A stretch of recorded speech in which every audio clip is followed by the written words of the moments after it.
sepi kali ini hingga aku memintanya kembali. Panji pun melanjutkan perjalanan pulang hingga sampai di pertapaan. Anakku Pandiramu, apa yang kau bawa itu? Maafkan hamba, ayah anda.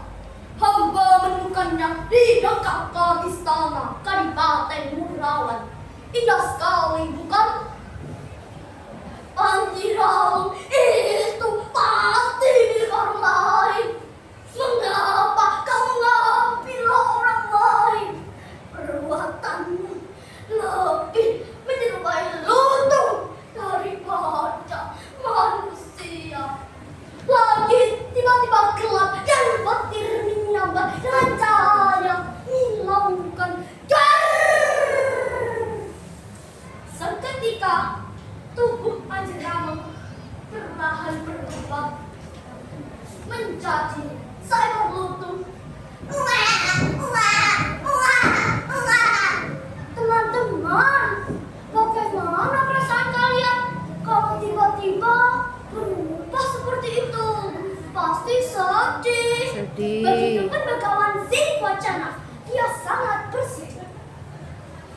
Anakku Panjiramu, pergilah kau ke hutan bening, bertapa dan mohon ampun sampai kau benar-benar sadar. Hari itu juga lutung Panjiramu bergegas menuju hutan bening. Ketika sampai di sana, ia melihat Haryo Majusi, Patih Kadipaten Murawan, hendak mencelakai seorang bayi. Panjiramu dengan gerakan cepat kilat merebut bayi itu dan melesat pergi. Ternyata bayi itu putra Adipati Murawan Pangeran Cakrasuma. Dia merawat bayi itu dengan penuh kasih sayang dan diberinya nama Cakawono. Tahun demi tahun berlalu, Cakawono tumbuh menjadi pemuda gagah perkasa dan baik hati. Suatu hari, Adinda Cakawono, sekarang kamu sudah tinggi, bahkan lebih tinggi dari pohon pisang kesukaanku. Sudah waktunya Dinda tahu siapa orang tuamu. Keesokan harinya, lutung Panjiramu mengantarkan Cakawono menuju Kadipaten Murawan. Sesampainya di sana, ia dipertemukan dengan orang tuanya, yaitu Adipati Cakrasuma dan Permaisuri Retnawulan.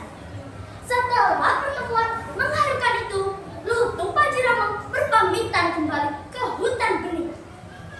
Tetapi diam-diam Adipati Cakrasuma mengikutinya dari kejauhan.